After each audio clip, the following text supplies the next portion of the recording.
Hello everyone, ఈరోజు అయితే చిక్కుడుకాయ బిర్యానీ. సో చిక్కుడుకాయలు ఈ విధంగా తీసేసుకొని ఆయిల్లో ఫ్రై చేసుకోవాలి, కొన్ని కొన్ని వేసుకొని.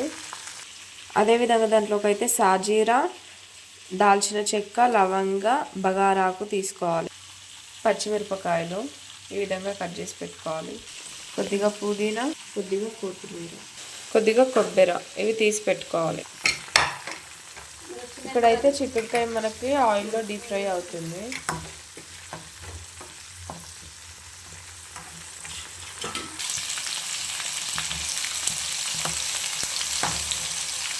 చిక్కుడుకాయ అయితే ఫ్రై అయిపోయింది. దీన్ని వేరే బౌల్లో తీసుకుందాం.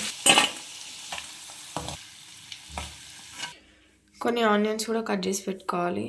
ఇక్కడైతే మనకు చిక్కుడుకాయలు అన్నీ కూడా ఆయిల్లో డీప్ ఫ్రై చేసి పెట్టుకున్నాము. స్టవ్ ఆన్ చేసుకొని దానిపైన ఒక ప్యాన్ పెట్టుకొని అది కొంచెం హీట్ అయిన తర్వాత ఆయిల్ వేసుకోవాలి. కొద్దిగా ఆయిల్ వేసుకున్నాము, దాంట్లోనే కొద్దిగా నెయ్యి వేసుకోవాలి.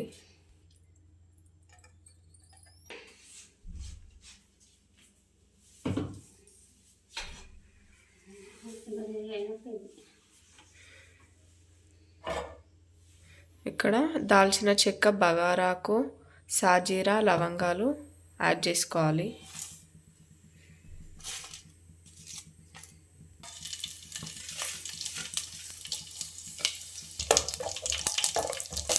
ఇప్పుడు ఆనియన్, కొద్దిగా అల్లం వెల్లిగడ్డ పేస్ట్, అదంతా కూడా ఒకసారి మిక్స్ చేసేసుకోవాలి.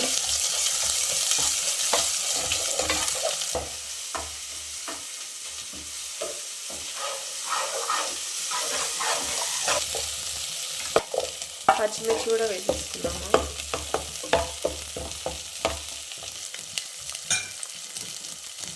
కొద్దిగా పుదీనా,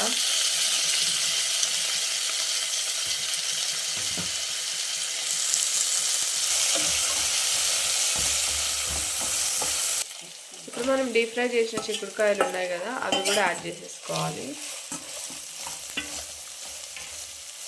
అంటే బ్రేక్ఫాస్ట్ ఒక రొటీన్గా కాకుండా ఇట్లా డిఫరెంట్గా చేస్తే, లంచ్లోకైనా బ్రేక్ఫాస్ట్లోకైనా ఇట్లా డిఫరెంట్గా చేస్తే మంచిగా తినొచ్చు. పిల్లలు కూడా ఎంజాయ్ చేస్తూ తింటారు.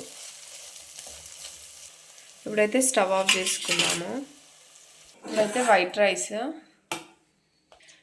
కొద్దిగా దీంట్లో యాడ్ చేసుకుంటూ ఉండాలి.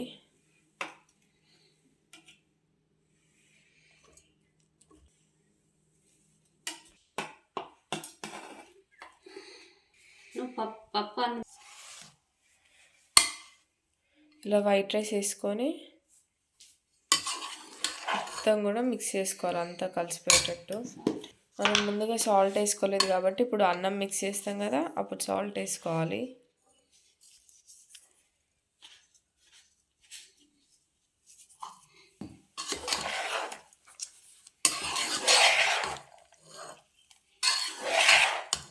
టేస్ట్ కొంచెం డిఫరెంట్గా చాలా బాగుంటుంది.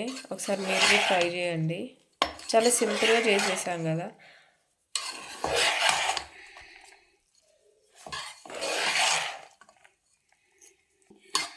స్మెల్ కూడా అసలు సూపర్ వస్తుంది, బగారన్నం స్మెల్.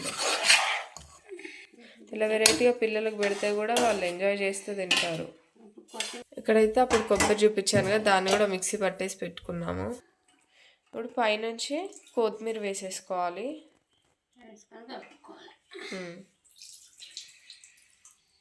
మిక్సీ బట్టి పెట్టుకున్న పచ్చి కొబ్బరి కూడా ఇలా పైనుంచి వేసుకోవాలి.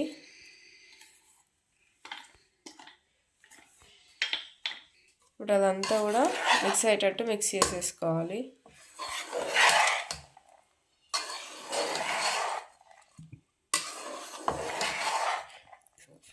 చూసారు కదా ఎంత సింపుల్, చాలా సింపుల్గా చిక్కుడుకాయ బిర్యానీ చేసుకోవచ్చు. కొంచెం డిఫరెంట్ టేస్ట్గా ఉంటుంది. సో మీరు కూడా ఒకసారి ట్రై చేయండి. అలాగే మన ఛానల్ని కొత్తగా ఎవరైనా చూస్తున్నట్లయితే ప్లీజ్ సబ్స్క్రైబ్ చేసుకోండి. Thank you for watching.